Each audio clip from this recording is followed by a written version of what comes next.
What is going on, everybody, and welcome back finally to the A Delicate Plan podcast. It has been a minute. It's been a little bit, but that means there is a lot to talk about going on. So, as always, I'm your channel host, Primitive, and with me, I have Dante, who we haven't heard from a bit. How you doing, bro? Hi, I'm all good. How you doing, Prim? I mean, I'm excited. I just right before we hopped in this call, I got some plane tickets for San Diego regionals.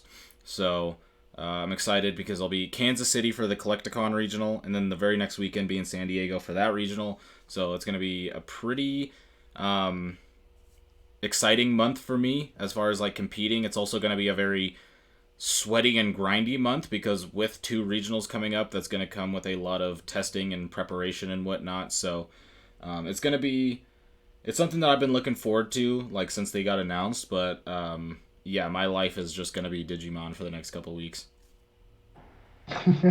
Your life's been Digimon for the last 2 years. Yeah. I mean, like, let's be real. That's true, but you know what I mean. Oh yeah, I know. It's gonna be all Digimon no matter what. Yeah, I'm thinking about sending my team out to a couple of these regionals coming up now that we got a lot of them announced. So we're gonna see how everybody fares. Right. Yeah. I mean, with more in-person regionals coming out, like we still haven't got the announcement of like nationals yet, but I have to assume that with so many in-person events going on right now that nationals would be in person.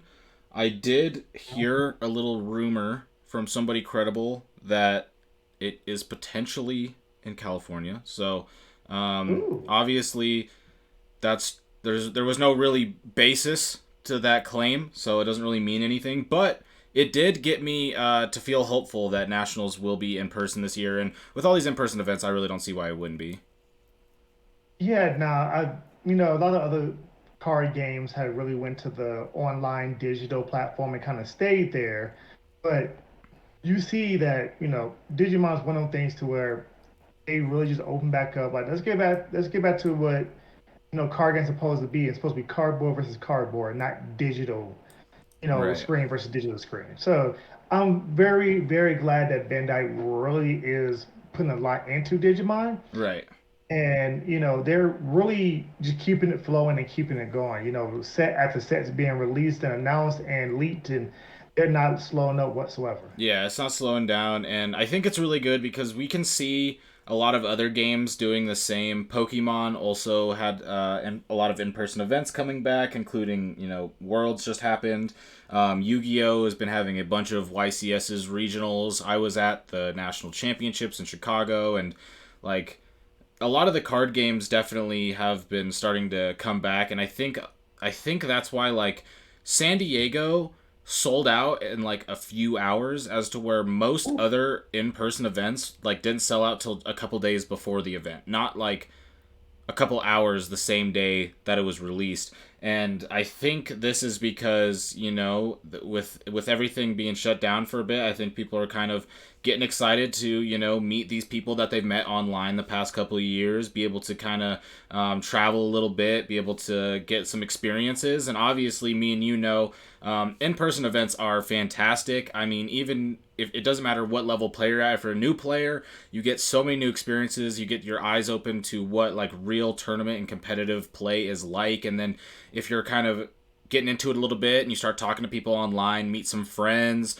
you can like meet some of your favorite content creators. And then if you're a top player, you get to really test yourself. So it's got everything for all level of players. And Bandai has been doing a thing that I know some people have been very happy about, some people not so much. I think it kind of depends on how you feel about like what you want to do at the tournament, but Bandai has been placing a lot of their tournaments at like conventions. So this does have like the downside of you are going to have to buy like convention passes to a lot of these conventions, which can be a little bit expensive. Add another like 50, $60 to your fares to get in there. But it does have an upside of if you want to like go and enjoy yourself, it is nice. Like I went to Otakon regionals, And Otakon was like an anime convention, and it was a fantastic time. And there was a regional, and so that was really cool. And that's like a lot different than when I played Pokemon. When you go play to a Pokemon regional, it's just Pokemon games. You know, it's like VGC, TCG, and then they have newer editions like Pokemon Go, and then Pokken was in the circuit last year. And so it's a little bit different, but I like what they've been doing and making it so it's kind of more of a universal experience when you go to these events instead of just being about card games. You always got something else you can do. Oh yeah, I also agree with that as well because it's not just about the Digimon experience. It's about more of a better term, is a nerd experience. Right. Is you go to these conventions and you see all these different fractures of our nerd society coming together in one region. You may have Yu-Gi-Oh there. You may have Digimon. There may be a random Dragon Ball tournament going on, a random Pokemon tournament going on. Hey, they're over there playing Smash, and oh, this new One Piece game is having a small little, test trial tournament over here. Just everything just to pique your interest. And that's what I like about these in person, having that conventions and having it in person. Because yes, you get to, like you said, you get to meet the people you've been talking online with. You build the relationships, but at the same time, you actually, see how the person is, in their own personal element, like how we all like to be in this, giant group and how we like to go here or how nerd out with certain things and Right. all this kind of stuff. Going So out to dinner and it, whatnot with like a big group of it people that, you have 6 people at the table and they're all from 4 different states. yeah, see, that's the thing I really, really, really missed the most. It was the biggest thing when it came to me playing Yu-Gi-Oh back in my days. We used to have 15 to 20 people all together in one group, and we'll go to this restaurant, and we'll pretty much just shut down an entire section, Yep. and it just be us, and they'd be of course we'd be living like $100, $200 tips for serving all of us, but it was one of the things where just having that experience and getting all together and just BSing, man, it's like no other experience. Yeah, and I think like one of the things you said too, where you said you're giving them a big tip for serving all of you. I think that's one of the things about these events too is like it really brings a lot of good out of a lot of people to go to these events because it really can just take you away from the pains of real life and maybe any troubles that you may be dealing with. You can kind of let them go for a couple days Mhm. and just be engulfed in this hobby that you are in. Even if you're not playing Digimon 24/7, you're surrounded by people who play it. You're talking about it at dinner. You're walking to the convention center and you're talking about, oh, I put this tech card in my deck, and for this matchup, and you're getting all excited and all this stuff, and like I think that's why you do that stuff. I mean, like I've gone to so many dinners, and you definitely a lot of times with big groups leave some pretty fat tips. Like you'll have like 8 checks that all have like $20 plus tips. You know what I'm saying? Mhm.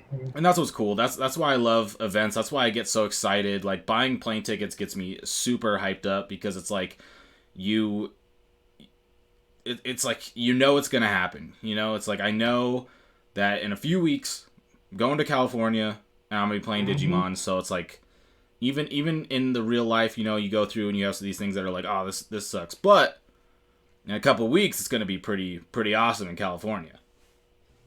Oh yeah, like and just going to different places and just experiencing the culture of that area, that's also another thing to where just traveling, seeing the view, might go and sightsee a half a day or the day before the big tournament after you get registered and stuff, and just get on the downtime you just see what the food is like in the area, all that kind of stuff, Right. like just, it's an experience. Yeah, like I was just in California like 2 weeks ago for Long Beach Collecticon, and California, I swear, is like a video game. Like I was just driving around, I just kept seeing crazy stuff. I saw like 2 or 3 pro skaters that I like knew just driving, like being in a Lyft drive, and I was like, oh, what? Like it's super awesome. And then like a part of the thing where it's like seeing different cultures, it goes in the same vein. It's not a different culture, but the difference between in person play at like a regional or higher level is so much different than online play at that level or even local play in person. Like playing at regionals is a Mhm. whole different experience. Being able to understand that you need to prepare for in-person tournaments different in a way that you play for online tournaments is something that like will really give you a lot of success because sure, the gameplay itself might not matter that much. You're not going to see a big meta difference be like, oh, online, this deck's way more popular, and offline, this deck's way more popular. That's not really going to happen because you're still playing the same format, same time rules, and all that stuff. But there is a lot of things that change, like when you're playing online at a regional level. I mean, you're sitting in your home, you have access, you can go to your kitchen, get some food, get some water in between rounds. You can chill, like I'll chill with my dogs or whatever in between rounds. It's completely different because when you're in a tournament, I mean, you most likely spent a decent amount of money to get there and to like pay for entry. You probably traveled a good amount, so you're in a whole different part of the country, and you're Mhm. like wanting to prove yourself most of the time. Like if you're going for fun and just to chill, that's great, but like there's still probably a feeling of like you want to perform well because you did do this traveling and all this practicing and whatnot. And so there can be some like nerves that build up when you're sitting in front of your opponent, especially because when you go to these regional levels, instead of playing at locals where you might have your like local legends, when you go to regionals, you're going to see all these players that you've heard about, like doing well in tournaments before. Your Dan Vangs, you have Chung Man, you have Max DePera. You have all these players, and it's a whole different feeling. And so like nerves is a whole different thing. Being able to like manage energy is a whole different thing because like when you're chilling at home, you can eat whenever really, and you can like have water whenever, and you can, for the most part, if you have like AC and heater, you can control the temperature in the room. But when you're at a regional, all of that's out of your control. You don't know, the closest water fountain might be like a 5-minute walk away. The cheapest food you Yeah. can find is like a $15 slice of like burnt pizza. Like it's a whole Yeah. different it's a whole different scenario that you have to prepare to go into to like be the best. Like I never go to a regional out of state and not like immediately the first thing I do go to the grocery store. Go pick up like a bunch of Yeah. water, pick up some snacks that you can put in your bag and like food to cook because if not, you're spending like $200 on just like eating out. Oh yeah, definitely. Like you gotta think smarter, people, when you do that kind of traveling. Like you can't be just balling out of your mind. You gotta ball on a budget. But I That's think what people it don't is. You I gotta think people ball on a don't budget. realize that if they don't go to a tournament, you know what I'm saying? Like they go to a tournament and they don't realize that there's only one food option. There's 300 people that want food, so there's always a line, and the food is like Hmm. super low quality but super expensive, and so it's like there's so many things you got to prepare for in-person tournaments outside of just the game itself. It's like literally like comes down to like making sure you get yourself food and water and making sure you have like even down to like having the right playlist going on, you know what I'm saying? Like Oh you yeah. got to try to make yourself as comfortable as you are in your own home or in your own local game shop as you will be sitting down halfway across the country at some place you've never been, you know what I'm saying? Yeah, like yeah, you gotta do your research, you gotta do your homework before you just go willy-nilly to some other place. Cause then you'll be spending 3, 4 times the amount of money that, Dude, if you did when you teenage was me spent way too much money. who are you telling? Yeah. Teenage me, bro. Man, dude, if I could go back like a decade ago and let like 15, 16-year-old me be like, "Yo, I know you're traveling to all these tournaments. I'm going to save you like $150 every time." But nope. It's like, well, I'll worry about it later. Then when later comes, you're like, well, I should have worried about it Yeah. back then. Yeah. Yeah. So, if you're listening to this, I think we should go and transition to going into the meta, but before we switch, I want to say there's an app called Hopper. Okay, I'm not sponsored or endorsed by them or anything. Although, if they're trying to, let me know because I'd be sick. But Hopper is an app that like pulls up all plane tickets and puts them all into like one app, so you can look through and see all the different prices for all the different flights, and it takes into consideration like if booking a flight as a one-way ticket is going to be cheaper than booking it as like a round trip, then you can book like two one-way tickets and it'll let you know. Or if like if a flight is cheaper, that maybe is a flight that doesn't go to the destination that you're going to as its end destination, but there's a layover there, it'll like show you cheaper tickets for that. So then you can just buy a ticket and just get off on the layover. And like, there's so much that it can help you save money. So I'm just saying, if you are traveling and you're just going just straight onto like websites, I would say Hopper and Expedia. Those are the two that I use the most, and it'll save you a bunch of money. Like I just got plane tickets to San Diego round trip for $117 when normally how much is flying to California here and back on average? Like 250 to Oh 300, man, you talking about? I think probably more than that, to be honest with you. especially with the event being like 3 weeks away. You know what I'm saying?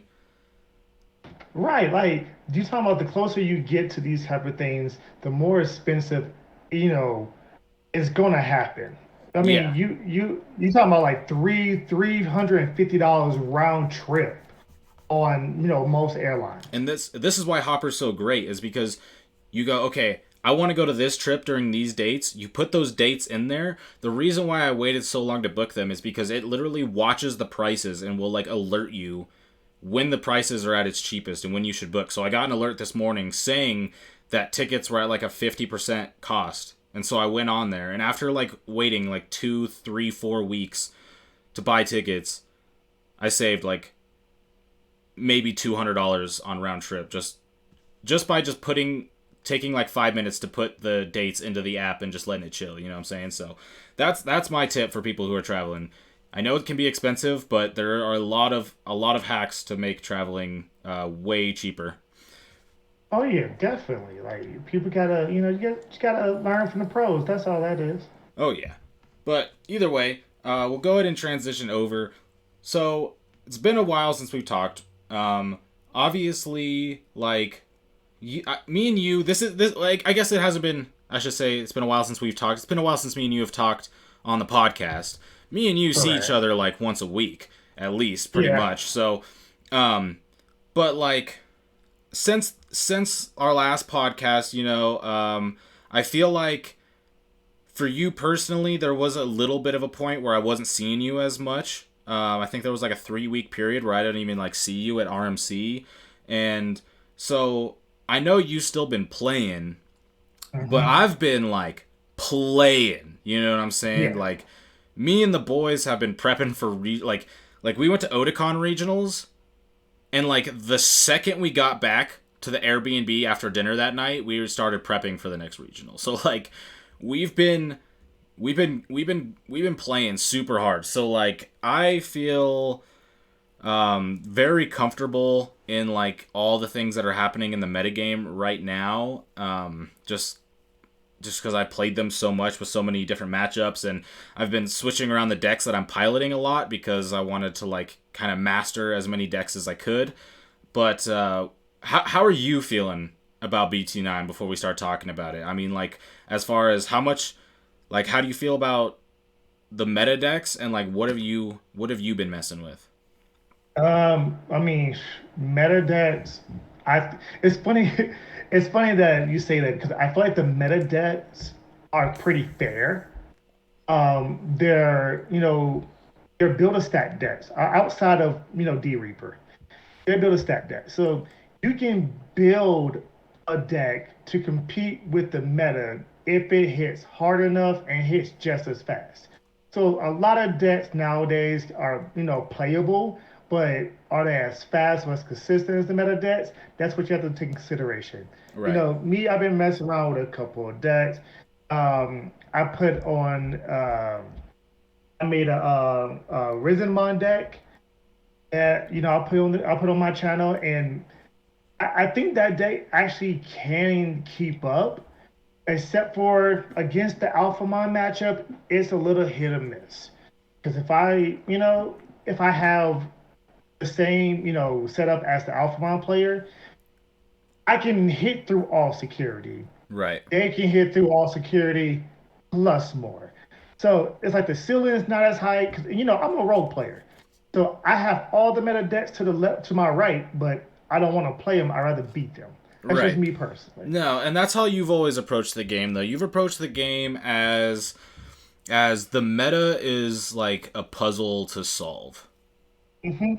And that's how I've always seen you play the game. You understand, and the thing is to do that successfully, which I think you do. Although you might not play as many tournaments, I've obviously played against you and watched you play with these decks, and I think to be able to have the deck building capabilities that you do, you have to understand how meta decks work. You know what I'm saying? Like you you can build rogue and you can play rogue, but to like successfully build rogue and to successfully play rogue, you have to be able to be somebody who could pilot like any given meta deck because you understand it to the degree to where you can build anti decks against it. Now, obviously, they might not be like regional winning decks, but Right. they don't have to be. You know what I'm saying?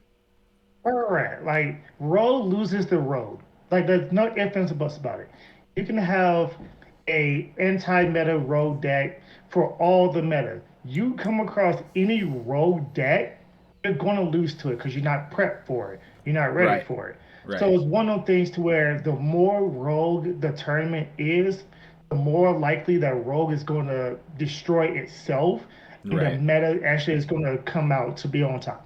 Right, and I think a lot of the rogue decks that have performed well on like a regional level or like Evo Cups or whatever, have been decks that I, I I would consider them rogue decks, but they feel like a little bit not the rogue the way that like me and you were talking about it, and more so it's Hmm. kind of like an archetype that is ranging between tier 2 and 3 that is they find that kind of secret tech that gives it a little edge, to maybe bump it up the tier list a little bit, and then it's piloted by somebody who's like very knowledgeable with it. Like we saw this like purple control deck that got like fourth. I don't know if it was regionals or Evo Cup, but it was basically like if you look at it, it was like Lilith Loop with a couple other options. You know what I'm saying? Like it Hmm. was like Lilith Loop with like Creepymon. You know what I'm saying? And Yeah. so it's like it's not it's like still a rogue deck by like theory because nobody's really playing it. But I feel like a lot of the ones that have done well are decks that are still based on an archetype that performed well in the past, or an archetype that's kind of on the brink of performing well, and then somebody finally finds that breakthrough or that new engine that it needs to actually work. Right. Like, so I want to ask you this, Prim, because I think a lot of people, like you say, they may have a different definition of road like we do. Right. So when it comes to like road, because in my head, I'm thinking, hey, if you can rifle off, 6 or 7 meta relevant decks right now, tier 1/tier 2, anything outside that list is rogue. What do you say to Um. that? So, do you know who Ross Cawthon is, the Pokemon player? Yeah. Okay. So you know about the truth, right? Yeah. That is like, in my definition, that deck is, out of every card game I've ever seen, I think the truth is the closest definition to what a rogue deck in my eyes is. It's a deck that was very strong into the metagame, was nobody else had any thought of even trying it, but it came Hmm. out, got second at nationals in a metagame where I wouldn't really say it was a there was some very very power spiky decks right in that Yeah. metagame, and he came in with that deck, locked everybody out of all their cards, and won. And I see that as rogue. I see, like, I guess to put it into words, rogue in my opinion is using like slept on cards um that like people sleep on, but you identify as strong into the metagame, and then it's succeeding, or like I guess it doesn't have to succeed to be a rogue deck, but like Roscothan's the truth deck with like the Vileplume and all that. That is Yeah. what I see as Rogue. It's a deck that was completely off the radar, but was a coherent deck, because it's like you can build a deck that's off the radar and it's just not a coherent deck and it's still Rogue, but it's kind of one of those things where it's just like, yeah, I guess you could consider this Rogue, but like is this a deck, or like is this just like did you just open like 10 packs of random cards and kind of put them together, you know what I'm saying? Right. And so I guess the definition for Rogue is going to be different for everybody, because I would agree kind of with what you're saying. If you're able to play like a tier 3 deck, I guess by most people's definitions that would be Rogue, and I wouldn't disagree with that. But I guess for me personally, whenever I use the term Rogue, I'm more so thinking of stuff that's just not even on the map. Like if somebody came in with like somebody came in with not Grandis, but somebody came like Shine Greybond. Yeah. That'd be a rogue deck. Nobody ever see that coming. Yes. It's not on anybody's radar. If you It's can make nowhere Dan near. Devimon work, that's a Rogue deck. Correct. So yeah, like and the thing about it is people are like, well, it's rogue. It's like, well, think about it. If you can go down the list, and that's why I said, 6 to 7. Because usually the meta is shaped up of 3 to 4 decks, and then tier 2 is about 3 to 4 decks itself. And then Yeah. outside of that, a lot of things are trying to fight for that tier 2 spot, but they're still considered rogue because they're outside of that, top 6, top 8 decks. I mean, I think I would disagree there. I think tier 3 it would be like the minimum for me to consider it Rogue. Because when I think tier 2, like there's like metagames where like last format I would have considered Bond of Friendship a tier 2 deck, but I wouldn't consider it a Rogue deck. Well, I think we talk about the same exact thing.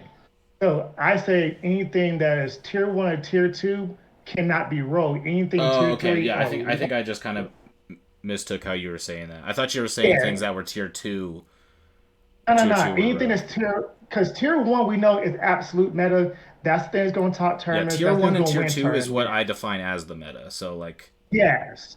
And then tier 2, hey, you can compete with the top dollars above you. If you high roll, you can top. You can even potentially win if everything goes your way. You may not win as much as tier 1, but you can still win. So that's tier 1 and tier 2. And then tier 3 is like you came out of nowhere. No one will know what your deck does half the time, and you won off of that. okay, I have a question for you. Yeah.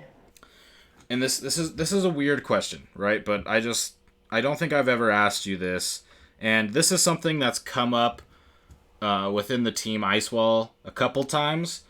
But whenever people make a tier list and rank decks in the tier list, a lot of times it'll get ranked as like tier 1, tier 1.5, tier 2, tier 2.5, tier 3. Okay? But my argument is that I don't believe tier 2.5 exists. I can I understand agree. tier 1.5. Tier 1.5 is like a deck that can consistently top tournaments, but it doesn't win them. You know, if we Imperial. see Mastamon start topping 2 or 3 decks every top 16, but it never wins an event, I would consider that tier 1.5, because it's a deck that you can play it to top. It's done very successful, but it might not be, like Alphamon where it's winning every tournament, and those decks are like the tier 1. But when it comes to tier 2.5, I don't think there's a distinction there. I think it's just either your tier 2 or tier 3. I agree 100% with that. Like the And I perfect just wanted to example ask you that with for like personal. I just want to know what you think. yeah, I agree with you on that one. Because like for example, tier 1.5 would be Imperial Dramon. It always tops. It has never Right. won.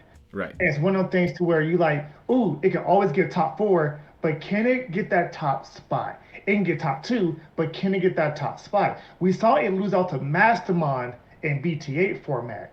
Mastermind was a tier 1 deck, and people put Imperial Dramon as tier 1 because really nothing else can mess with Jorgens. But now Right. that we have this these other decks like Alphamon, Metagarurumon X, War Greymon X, Grandis Quagamon. You have all these other decks that can jockey for that tier 1 position. Yes, it gets pushed down, but Imperialmon is not tier 2 whatsoever. It is on that cusp of becoming back to tier 1, but the top dogs are keeping it suppressed. Yeah, I think Imperial Dramon in the recent kind of thing, I would kind of say it probably started to fall towards tier 2 just because with the rise, the two big things changed, right? One big thing is Greymon X Antibody started to become more popular, so you Mm-hmm. can negate your opponent's Mega Death. So that was a big hindrance because the reason why me and Jesse took it to Otakon is because at the time nobody was really using it. Nobody was also playing cards like what is it, Breath of the Gods, that makes it so I can't Right. bounce it to hand. Correct. People Yep. weren't playing either of those cards. So in early game Imperial Dramon, we were just like, yeah, like we this deck is just good just because of Mega Death alone. Let alone the DNA Digivolve and all the jamming and all that crazy aggression that you can do, plus HPD and stuff. But then it started to die off a little bit. So then that begs the question, right? So I'll answer this one first, and then I want to see what you think. So, what is tier 1 in the current metagame, right? So, um, if I was going to answer, I would put in no specific order Alphamon, Metal Garurumon X Antibody, and then those are for sure.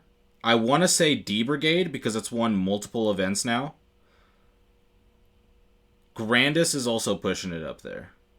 Um, there's also talk. It's hard for this format because there's so many decks that topped. D Reaper, Grandis, Alpha, Galmons have done well. Blackboard Greymon, like all these decks could fight for tier 1. But I think Alpha Metal Garuru for sure. And then I usually don't like to put more than 3 or 4 decks in tier 1. So I think I would have to say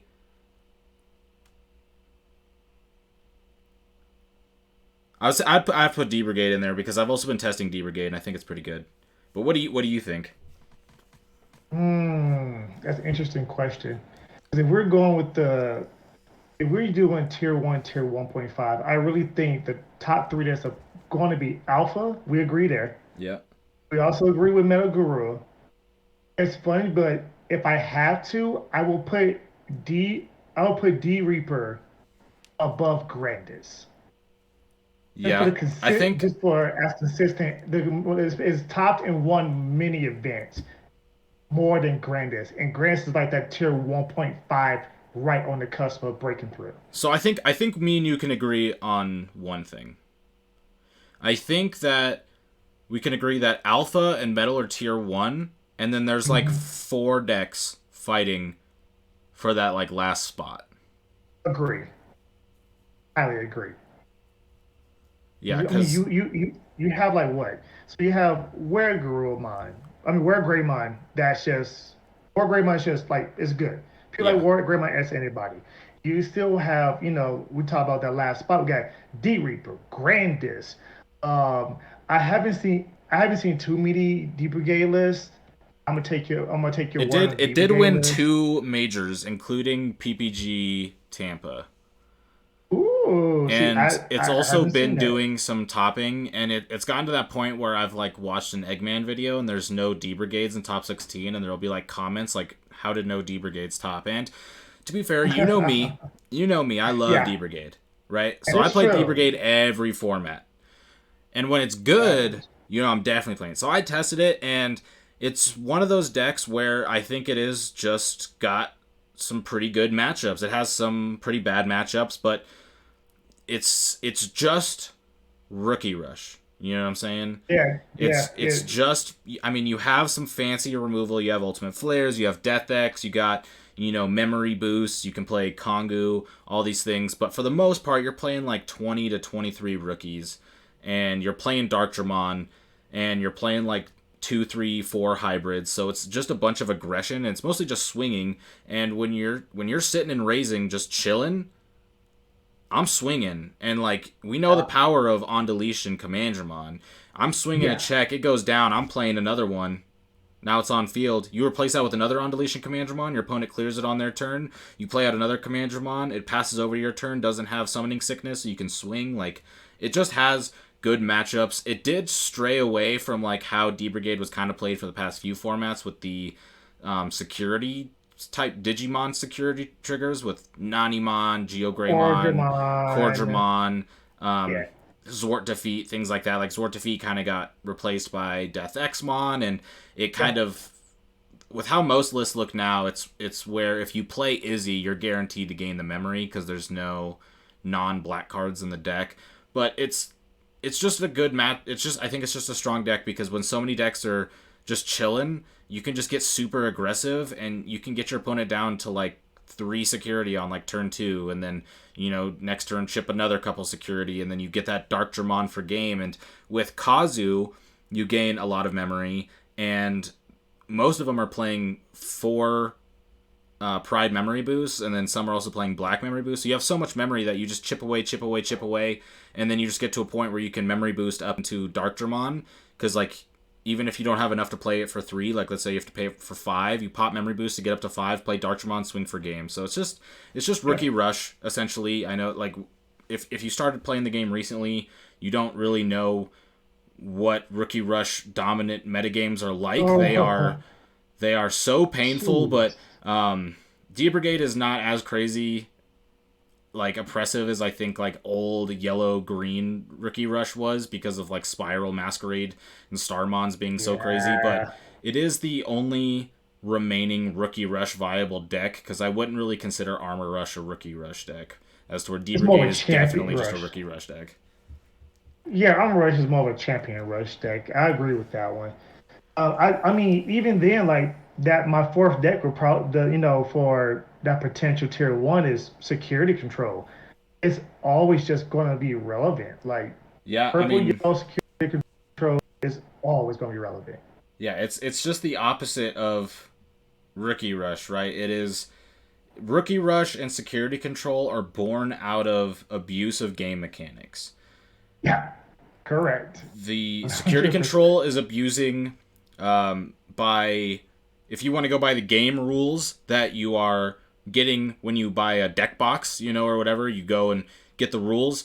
It's abusing security triggers. You're playing cards that recover to get as much security as possible, so that way when you swing into it and hit a security trigger, that activates for free. And so you can play lots of very strong cards. Flame Hell Scythe. I mean, we've seen red decks, so you could even get things like Atomic Blaster, Gaia Force. Mhm. You have Wyvern's Breath. I mean, yellow just has so much removal that you just recover up and you have a bunch of removal. That's just kind of abusing the fact of security triggers. And then Rookie Rush is just the abuse of, in this game, memory, but there's always going to be like aggro rush decks in like every card game that has some sort of like memory counter because you're just playing a bunch of things for minimal memory and then just swinging in. So it's like even in Magic, like if you could just play a bunch of dudes for 1 mana, that's abusing mana as much as possible because you're getting just a bunch of dudes out that you don't care if they die, you just want to get damage in. In Digimon, you're just playing a bunch of 2 drops or whatever and putting your opponent at 1 so they can do minimal stuff, and then swinging a bunch of checks, and then just playing a bunch of stuff for minimal memory. And um, that's just, yeah, it's just using the way the game naturally works to an advantage in a deck. Like if we didn't have security triggers, or if they worked a different way, like security control wouldn't really be a deck. And if there was like a Right. base like mana gauge, like if you started your turn at like a minimum, like let's say you always, like if memory tamers were just game mechanic, you always started at 3 or something, then these decks would also be less effective because then you're not, if you're starting at 3 and you're able to play 2 drop 5Ks, put your opponent at 1, that's a lot more effective than play 2 drop 5Ks and put your opponent at 3, which now they have enough memory to potentially clear something. Yeah, I mean, and these are, player made, decks. Right. Like Rookie Rush is player made and Security Control is player made. Yeah, Like shout out this KVN. is, yeah, like these are not decks that, these not play styles that, Mm-hmm. Bandai had in mind when they said, "Oh, we're going to do this." Like this, like notice, because when Rookie Rush was a thing in BT 1.0 1.5, when they're playing for Puppet Mons, Right. You saw that come BT4 onward, Bandai has been putting a lot of generic support geared towards level threes and destruction of Yep. level threes or prevention of level threes. They wanted to curve the rookie rush power that these player made decks have done without just outright, destroying it. Right. And that So, that was like, 1.5. It was just Omni or Rookie Rush. oh yeah. It's like, jeez Louise. I mean, I was playing Live Mine and then BT4 came out and Liv's Loop was a thing. I mean, Oh man. it's I mean, it's we came a long way. It like yeah, that's what I was trying to this meta say. is so diverse. And I love that it's so diverse that you can take 8 decks and put them all in one room, and you don't know who's going to win the tournament. You don't know who's going to come out on top, be the top dog. Yeah. Yeah, sure, Alphamon has a higher ceiling than a lot of other decks. It can high roll really, really heavily. But if Alphamon even stalls for one turn, all these other decks can capitalize on it and win the match. So, like, it's very, very, very diverse. And speaking of Alphamon, we gotta talk about that ban list. Yeah, so that is a good point. We should talk about the ban list. So Dora Gray, Tommy, and Jet Sylphie. Um like Jet Sylphie and Tommy, I don't think there's really much to say, if I'm being completely Of honest. course, of Those are course. just that those hits were like gonna happen at some point in time, I think inevitably. Even if it wasn't those two cards directly, yellow hybrid and blue hybrid were gonna get hit somehow. And if not, then they were probably gonna be meta relevant for potentially ever. So I think those were just gonna happen. Dora Gray is where I think there's a lot of contention. I was telling people that Dora Gray was getting hit since like the announcement, and I made a TikTok and I didn't put it in there, and then like I went back and I was like, oh, that was like the first card I was gonna put in the video. Um, but yeah, when I was talking to people about Banlist, I was like, Dora Gray's gonna get hit, and they didn't think it was gonna happen, but that card's insane. One, you're Yeah, digivolving, getting protection, and getting a source underneath. You can pair that protection with other protective option cards to make it literally unkillable. And it has an amazing security trigger of, or a security attack +1 as it's inheritable.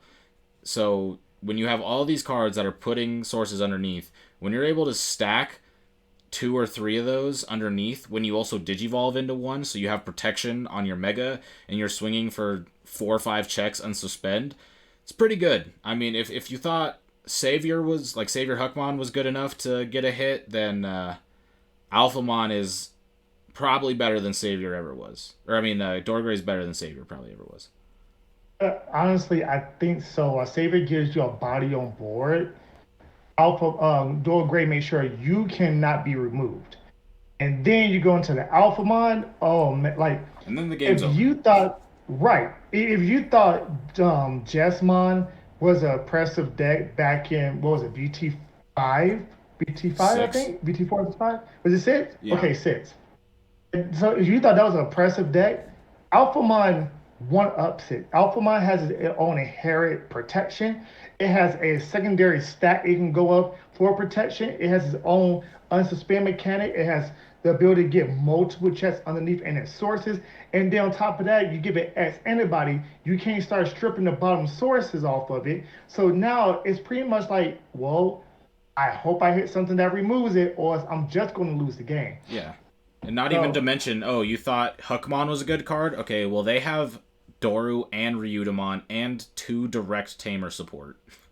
yeah, yeah, like they have 4 sets worth of support versus your one. Like they really went in with Alphamon. They wanted to make it the top dog, and they did a very good Jessamon, job. And Jessamon and Alphamon are very similar, though. yes, I mean, if you want to build a stack and go unga bunga, they have the same kind of play style. Build and raise in nursery. Do not come out until you are fully stacked, and then swing in for game. The same play style. Because, like, it's even comes down to how people feel about it. Like Jesmon days, bunch of people are winning tournaments with Jesmon, but then I play against people who are playing Jesmon. They're just like, oh, I bricked. Oh, I bricked. Oh, I keep bricking with Yeah. this deck. And then I see the same sentiment a lot of times with Alphamon players. It's Alphamon can do really well, but then I'll be like I can't tell how many times I've sat across one of our local Alphamon players and he just goes, as long as I don't brick, I'm good. And it's like that's that same style of deck. Alphamon definitely has way more consistency, so you can kind of get out of it, but it is kind of one of those with no mulligan, you need that opening hand to be pretty nice. If not, then you're looking in trouble. And Jesmon was the same, but that's why they win so well, because it you know, you high roll enough times, you're winning a tournament. Right, and and this is why I always told people. I was like, look, I love Alphamon's a deck. Alphamon, my favorite Digimon. I get it, but as time went on, I was like, yo, Alphamon players cannot be, on this copium for too much longer. I think this deck really needs to get hit. Because what was it? At Gen Con, it topped every single last tournament, top four, and won one of them, if I'm not mistaken. For which And deck? it's like For the Gen Alpha? Con. Yeah. Uh, Alpha. I mean, Alpha's won. I don't know exactly like what event it was, but it's won a couple events. Because I know it was, because Gen Con had 4 or 5 tournaments. And Alpha Gen was Con in had top, 4. Yeah. and Alpha was in top 8, if not top 4, in each and every last one of those tournaments, and Oh yeah. even won one of them. And lost to D-Brigade in the other one. So, not D-Brigade, D-Reaper in the other one. So, like, Alphamon is a very, very good deck. It can win. It has won. It has proven its mettle. Yes, it's one on decks to where you have to curb the power of it. With this hit, will it be tier one? I don't think so. Will it be tier two? It can be a good tier two contender because you still are swinging in for, 2, possibly 3 checks. If you play like a Sun Rizamon, or if you play something, a skill like a Volcanomon, like something like that. Right. But it can still check hard and it can still win out of nowhere. But to curve that power, it definitely needed to. So now you got the tier 1.5 decks shining after this hit is coming into effect. Like, I think Grandis is going to be a good freaking deck. I Like, mean, maybe top dog with Metal Guru. if I don't know when the Dora Gray hit actually happens, if I'm be honest. Yeah, I don't know either. They haven't announced Um, that. but whenever it does, that deck is. I, I don't know if I want to say it kills it, but I'm thinking about playing against an Alphamon deck where it can only swing 2 checks maximum, and that it it doesn't seem as intimidating as swing 4 checks unsuspend, swing again, Yeah, tap Yuji, put another Oreo, unsuspend. I don't think it kills it, but it's definitely gonna get hurt. I'm interested if people switch over to Dorugoramon. I mean, I think Dorgoromon is a good deck, but it's way more cloggy than Alphamon is. Like, Oh, Alphamon 100%. for some, like, it's way cloggy and it doesn't have the kill potential like Alphamon did. That's why a lot of people opted to play Alphamon. Now, yeah, you can swing in with all those checks, but if like they what they did was they took it from all you need is one stat to win to you need one stat and probably one other Digimon that can attack in order to win at high when you high roll. It's not like Metal Gurumon at somebody to where you can go swing, swing, swing, swing, swing, swing, and like, oh, okay, I don't have +1 security, but I'm swinging, swinging, swinging. Now I got +1 security. Swing, check, check, swing, swing. Yeah, but even then, like Metagame actually can stall out. Yeah. Alphamon just had so many. It had twice as much support, or if not on par with the same amount of support for Metagame, and it was just super duper powerful and consistent. Right. Yeah, I think Grandis and Metaguru is gonna take that. You're gonna fight for that top spot. We might even see Mother D Reaper get solidify. Being top three if it isn't already top three in some people's books. It's definitely top three in some people's books, and they're not wrong. It, it Like I isn't said, mine. I think it's really up to debate. I think there's going to be a lot of people that have different opinions on what the top decks are right now. And I think that's the thing is a lot of people really aren't enjoying this metagame right now for various reasons, whatever their personal reason is. But this metagame is very diverse. It might Mm-hmm. be a lot of the same when it comes to building in a stack and raising, but the leveling mechanic of Digimon is like what Digimon is based around, you know what I'm saying? Like Right, that's the bread in the and butter of the first game. like 5 sets of Digimon, most of the game was build and raising decks. Yeah. It wasn't up until BT6 where it was like we had security control decks prior, but come BT6, we have better security control decks. We have, I think, is it BT6 or BT7 when Three Musketeers came out? I think that's BT6. BT6. Yeah, so we have that come out, and then we have the bonds come out, which introduce like warping mechanics, and so like from BT6 up until like BT8, the decks were a lot less build and raising based because they had these warping effects, and then we got introduced in BT7 to all these hybrids. So the game in the metagame that we are in now is very much similar to the first 5 sets of the game, um, more so than the past few. And so I understand people don't like build and raising decks because it is, again, we talked about kind of abusing game mechanics. Building and raising is a thing. You can't affect Digimon in raising. I think that is a mechanic that had to be made because you would never be able to, like, just removal cards would just be OP then because you would never be able to have anything ever be safe.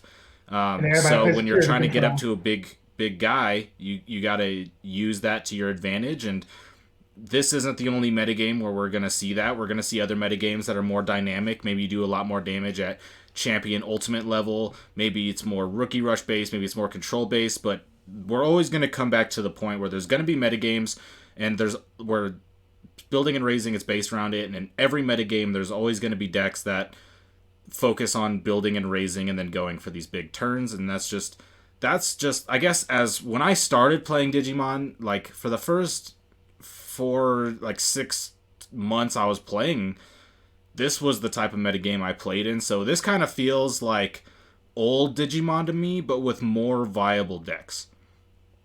Yeah, and I think a lot of people who play Digimon now came into Digimon around BT5 when Right. the Battle Omni came out, with all those Omnimons, and then we saw, a lot of us playing, more. We were still playing, the Builder Stack decks. We was getting a little more aggressive. Right. But because then you had the absorption mechanic, you had the Hexablock got released in that set, if I'm Yeah, we not had Lord mistaken. Nightmon. Yeah, Lord Nightmon was dominant. So a lot of people were like, okay, if I can just slap down on Lord Nightmon, I can just swing in and start snowballing from there. Yeah, you just want to So build it in raising, promote, swing, drop a Nightmon, put a Slash Angemon on top of it. That was the deck. right, so it was like it was like you was playing three different decks: Live Flute, Lord Nightmon, or Green OTK, or you wasn't playing at all.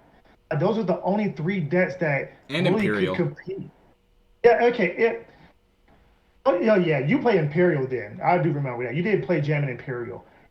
But I'm just like, yeah, people, like when it comes to Digimon, you're not supposed to just drop a boss monster down and it be okay. You Right. have to, like, the mechanic is build up, make it the beefiest, the best it can be, and then control the game from there, or take the game over from there. And then what BT6, I mean BT7 comes out, hybrids become a thing. People get more aggressive. I think the meta did really slow down because you had to do a builder stack. But I love the diversity of it. It's going back to the roots of Digimon and how it's supposed to be. Of course, some people don't like it because they came in, a format to where you can spam a bunch of Digimon out and just swing and forget. Right. Like It happens. the game incentivizes it. Go pick Yeah. up any Mega Digimon and look at its play cost. It's gonna be like, let's say it's 12. Okay, it's gonna cost you 12 memory to play it. But if you go a stack route, you digivolve into a rookie for free. You digivolve into a Mm-hmm. champion for, let's say, 2. So you Two, ultimate for 3. So three. 5. Now you go into your mega for 3, right? Okay. So now you spent 8 memory to get to the same card, but you also drew multiple cards, have inheritables, and any potential like on digivolve effects. Um, like Yeah, which one's more appealing? You know what I'm saying? Like the game is built right. around that. So with that being a thing, with megas being so strong and the focus point for a lot of decks, the safest way to get them there is by being in raising until you're ready to go. And it's just that is fundamental Digimon. It is OP for some decks to be able to do that, but that is, that's how the game was designed, and we're just always going to go back to it, for better or for worse. But I don't mind it as much, because you do have to keep in mind that there are downsides to building and raising, right? If all you're doing is building and raising, then you're not doing anything on board. And usually Yeah, decks that have to build in raising, for them to be ready to go, they have to spend other turns outside of building raising to setting up tamers, memory boosts, playing rookies to search out key pieces, things like that, you know what I'm saying? So correct. when your strategy is to build up one big thing in raising and also set up all these other things, you're only playing these really non-impactful cards to your opponent. Like tamers are not really that impactful to your opponent. If you're playing like Alphamon, you're playing like Ryudomon or Dorumon, that's not that impactful to your opponent. Um, and so that gives your opponent the time to do things that are impactful to you. Swinging in, recovering cards, setting up disruption cards, or, setting up floodgates like Madoki Betamon or whatever. So as much as building and raising is an OP thing, it is something that can give your opponent the opportunity to like capitalize on it aggressively. Yeah, like yeah, like that's what Digimon do. And I know a lot of players are so used to they probably came from Yu-Gi-Oh! They probably came from um, you know, some other card game to where really the cost of the card doesn't really hurt you too much. But playing cards in Digimon is super impactful to you, and it could also tip it in your opponent's favor if you're not careful. It's all about planning and being planning accordingly when it comes to you and your stack. What cards you play? Am I going to play a Floodgate this turn? Am I going to play a Tamer this turn? Am I going to go ahead and play you know, option card? Am I going to put my opponent to 3 memory? I'm going to put my opponent to 5 memory. What's my opponent have? What if I put, like, it's a chess game. Yeah. Digimon is. Digimon's not checkers, it's chess. And you can't just turn your brain off, build a board like in Yu-Gi-Oh! With like 13 different negates and say, okay, go ahead and play. No. In Digimon, your opponent gets a chance to play. What they do with it is on them, but you still give them an option to play. And that's why I like it. It's very, very balanced. Yeah. Yeah. And then card games, the thing that I like the most about card games, or even, something like Pokemon VGC, that there's obviously similarities to chess, but the it's almost like compared to like maybe like MMA or something, right? Like let's Mm-hmm. say you know you're going to go against this person, and before you like when you look at them, you have no idea what kind of fighting style they use. And Yeah.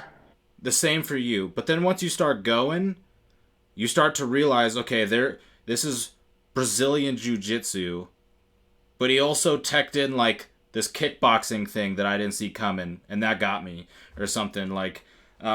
It's the fact that you can build like take an archetype, and you can give that archetype to 10 different people and come back with 10 completely different decks is just so interesting to me, and that's why I love VGC, because it's like you see what your opponent's pieces is. It's like you see your opponent has chess pieces, but they're all preloaded with like very specific moves and like how many spaces they can take, like, and you don't, you know, like what it could potentially be, but you don't really know.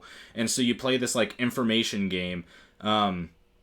That's why like information is crazy. If you're playing a match in a tournament and you know you're losing the game, you should scoop. Like, if you have no way to play it out, because the more cards you play, the more information your opponent gets for the next game, and Right. that's a super important thing. But like, yeah, I just love the diversity of like building stuff. That's what's different than like chess or something. Like, it's very consistent. You know, these moves, these pieces can move this way, and that is it.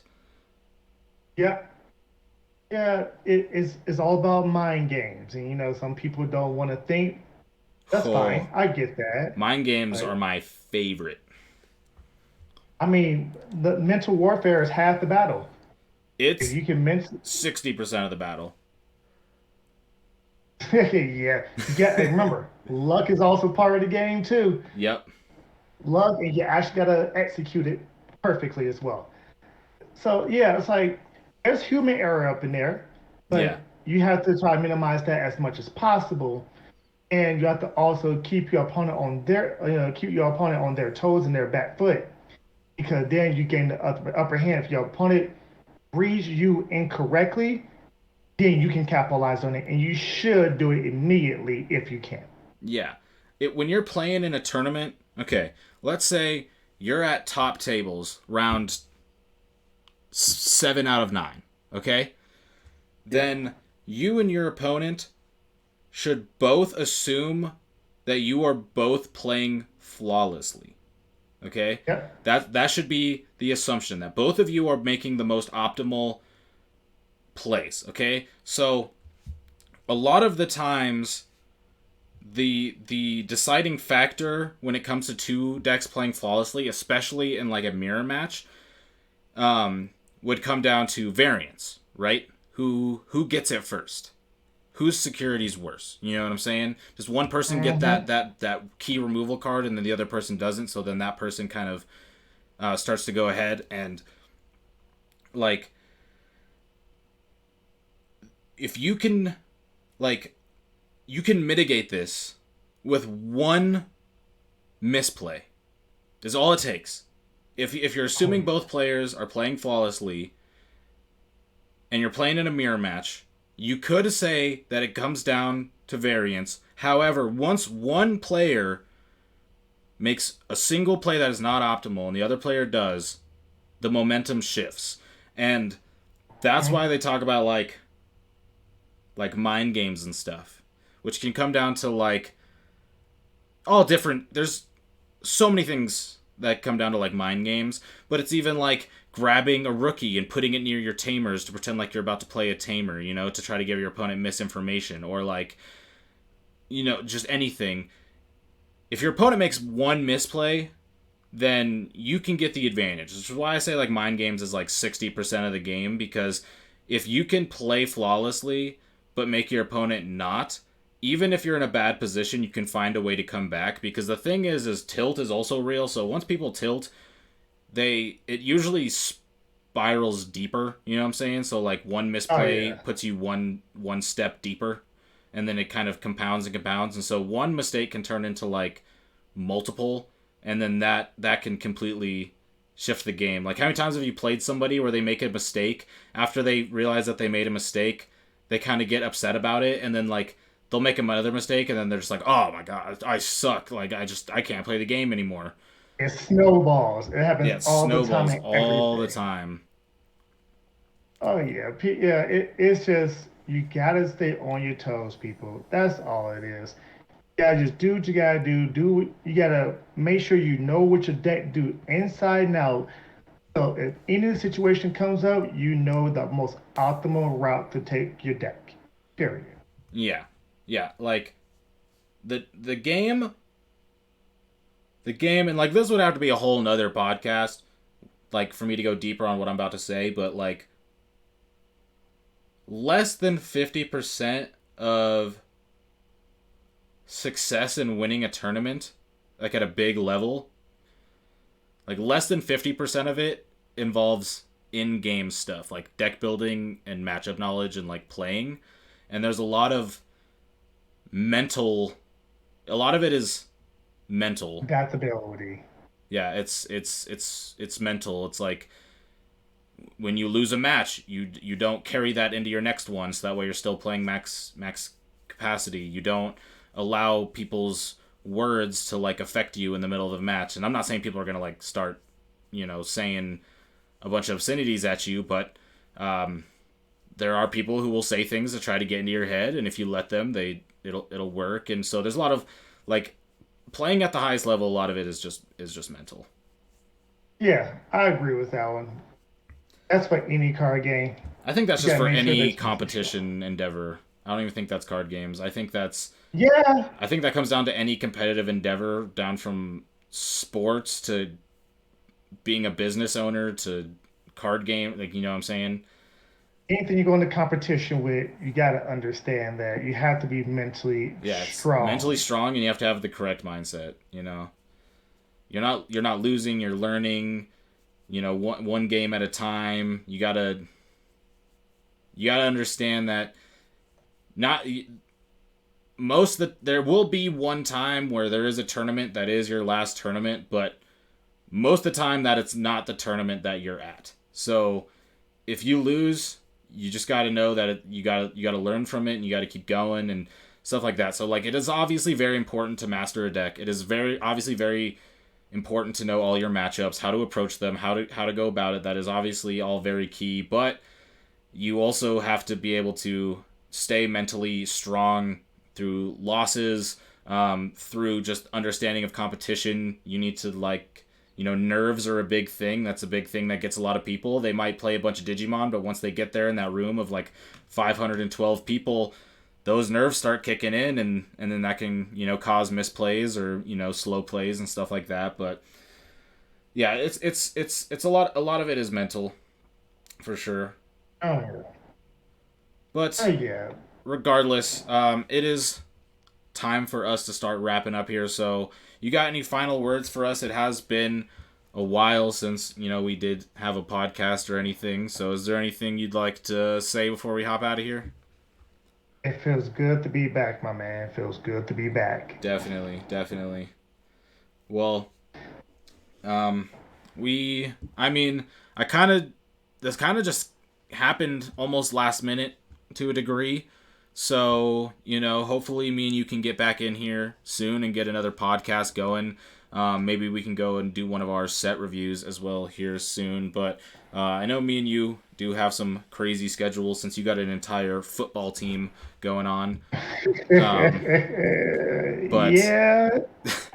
but hopefully we'll be able to get in here more frequently than we have been, since it has been a while since the last one, and get some more podcasts going. But I do want to give a big shout out to everybody who, since we've been gone, has been asking me where the podcasts are and when the podcasts are coming back.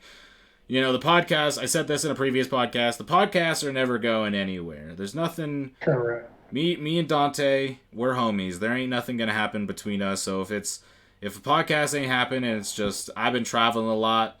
Dante, you got 400 kids, and and so He's not lying. time is a thing. But we'll definitely always be coming back, hopping here, and get a little conversation in with you all. But with that being said, I am Primitive, I'm Dante. and we will catch you all next time. I hope you have a good one. Peace out.